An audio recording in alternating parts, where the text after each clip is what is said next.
पंजाब में इससे पहले ब्यास नदी का पानी लगातार कह सकते हैं कि जो बाढ़ जैसी स्थिति है जो पंजाब के कई इलाकों में दिखाई दे रही थी, उसके बाद अब सतलुज में जो लगातार पानी बढ़ रहा है उसके कारण कह सकते हैं कि लगातार बाढ़ जैसी स्थिति जो सतलुज नदी के आसपास का एरिया है उसमें देखने को मिल रही है। वहीं पर अगर बात की जाए फिरोजपुर से फाजिल्का तक की, क्योंकि हरीके हेड से जो लगातार 3,30,000 से तक का जो पानी है क्यूसेक तक का पानी है जो छोड़ा जा रहा है वो लगातार फिरोजपुर और फाजिल्का में लगातार कह सकते हैं कि ये दाखिल हो रहा है। वहीं पर आपको स्थिति फाजिल्का की दिखा देते हैं। फाजिल्का में आप इस समय आप तस्वीरों में देख सकते हैं कि इस इलाके में जो कह सकते हैं कि पानी जो लगातार इस समय बढ़ता हुआ दिखाई दे रहा है, क्योंकि ये पीछे से जो लगातार पानी हरीके हेड से जो लगातार पानी कह सकते कि ये आ रहा है और वहीं पर बागड़ा नंगल डैम से भी लगातार जो पानी है कह सकते छोड़ा जा रहा है और सीधे तौर पर कह सकते वो पानी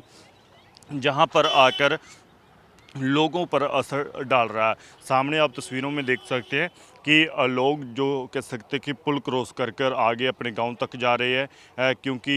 इनके गांव तक जो कह सकते किश्ती है वो नहीं जा पाती, क्योंकि इनके गांव में पानी थोड़ा सा कम है, वहां पर मोटर बोट नहीं चल सकती, जिसके कारण इन लोगों को इतने तेज़ वहां पानी में ही आगे जाना पड़ता है। दूसरी तरफ अगर बात की जाए लगातार जहां पर पानी बढ़ रहा है वहीं पर एनडीआरएफ का जो रेस्क्यू है वो भी लगातार जहां पर बढ़ रहा है, आर्मी का रेस्क्यू भी है वो भी जहां पर लगातार बढ़ रहा है। बड़ी गिनती में लोगों को बाहर निकाला जा चुका है, पर जो लोग अपना घर बार नहीं छोड़ना चाहते, जिन लोगों का कहना है कि वो अपना घर छोड़कर बाहर नहीं आएंगे, उन लोगों तक राशन कह सकते हैं राहत सामग्री हो वहीं पर उनके पास मेडिकल सहूलत पहुँचाने की बात हो, वो सारी सहूलत कह सकते मदद की जा रही है। उनके पास एनडीआरएफ की टीमें और डॉक्टरों की टीम जो कह सकते हैं कि साथ मिलकर आगे लोगों तक पहुंचती है और वहां तक लोगों की मदद की जाती है। और वहीं पर अगर बात की जाए एनडीआरएफ की ओर से और आर्मी की ओर से प्रशासन को इस बांध के बारे में सूचित कर दिया गया था कि ये बांध जो कह सकते कि इस समय कह सकते बहुत कमज़ोर है, इस बांध को ओवर स्ट्रेस ना किया जाए। अगर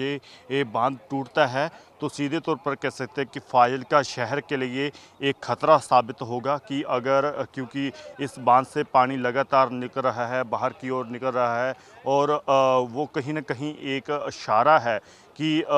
इस बांध के कमज़ोर होने का, कि ये बांध कमज़ोर हो चुका है। और वहीं पर प्रशासन की तरफ से लोगों को अपील की जा रही है कि इस बांध को ओवर स्ट्रेस ना किया जाए, क्योंकि ये इलाका फाजिल्का शहर से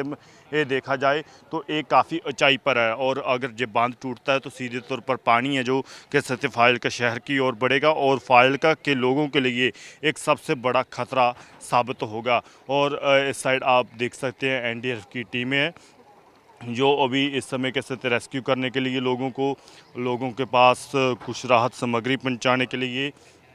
जहां से लगातार जा रही हैं, आगे बढ़ रही हैं। कुछ टीमें इस साइड जाएंगी, कुछ टीमें उस साइड से लोगों तक पहुंच करेंगी और तकरीबन 20 से 25 जो गांव हैं जिन गांव में इस समय पानी दाखिल हो चुका है और लोगों की जो फसल है, जो खेती बाड़ी है, वो भी इस समय पूरी तरह से तबाह हो चुकी है। कैमरा पर्सन सुरेंद्र के साथ कमलदीप जी, मीडिया फाजिल्का।